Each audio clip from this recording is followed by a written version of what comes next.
review at 10 a.m. Remember to stream us online at www.kaiternewsonline.com or the MyTuner app, Radio Garden app, and you can also join us on Facebook at Kaieteur Radio. And remember to subscribe to our YouTube channel. Join Glenn Lal himself on The Glenn Lal Show. Tell it like it is. Every Monday, Wednesday, Friday, and Sunday. Weekdays at 7:20 p.m. and Sunday at 7 p.m. Tell it like it is.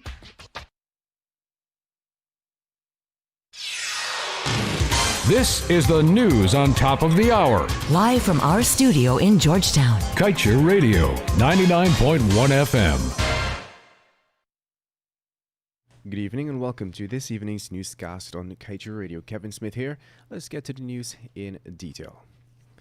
Guyana may be covered for Exxon's future oil developments, Liza Phase 2 and Payara, in the event of an oil spill. But when it comes to Exxon's current development, Liza Phase 1, Guyana is left exposed. If an oil spill happens today with repercussions for neighboring states, Guyana would be paying compensation for losses for generations to come. Former EPA head Dr. Vincent Adams had found that Guyana was not insured for Exxon's ongoing projects, so he decided to include a provision in the company's permits which would safeguard Guyana. This provision would be included not only in Exxon's permits but in all those of all oil companies. He had explained that the production sharing agreements Guyana signed are with subsidiaries of oil companies and not their parents. With limited assets, these subsidiaries are not equipped to cover the insurance needed if a major oil spill were to occur. In 2 days, Guyana will be marking its 1-year anniversary as an oil-producing state. But after 5 years under the APNU-AFC and almost 5 months under the PPPC administration, Guyana has failed to address many of the bottlenecks that hinder its ability to effectively police the sector. Both have also failed to plug loopholes in oil contracts that lead to significant value leakage. 3 institutions that have been providing advice on the weaknesses of Guyana's legislative and regulatory governance framework are the IDB, the World Bank, and the IMF. And moving on, Chinese contractor China Harbor Engineering Company has held the contract for the $150 million and counting Chedijagan International Airport expansion project since November 11, 2011.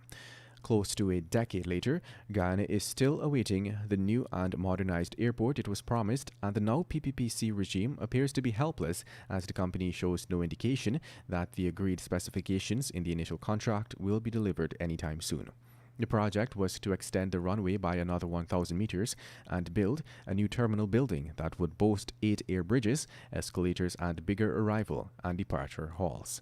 The initial contract was reduced from 9,000 square meters to 4,046, and still, the Chinese company could not meet the deadline set.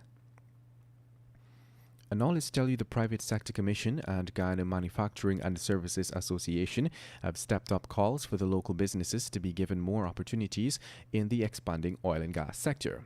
The bodies noted will be meaningful local content and greater transparency in procurement opportunities through unbundling, which involves offering products or services separately that had previously been packaged together.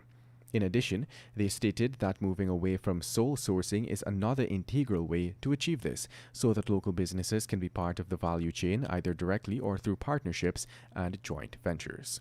The GMSA and PSC noted too that it looks forward to working closely with the government to urgently put in place the framework and enabling environment to facilitate this.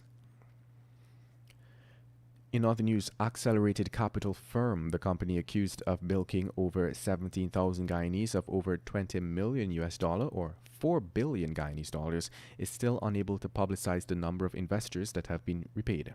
However, the company, whose principals are facing over 80 charges, says a mere $3 million was repaid. We were told that the number of investors to be repaid is in the thousands and that the repayment process will assume sometime in the new year.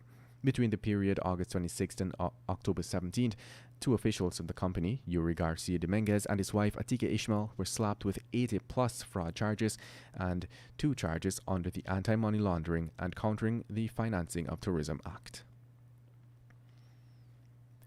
Let's tell you now that 57-year-old Colin Ross, a farmer of Kilden and Berbice, has been sentenced to 12 years in jail after pleading guilty to killing his 82-year-old father, Rudolph Ross, in April 2017.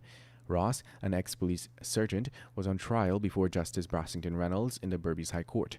The deceased was a former overseer in the Bush Lot Kilden area.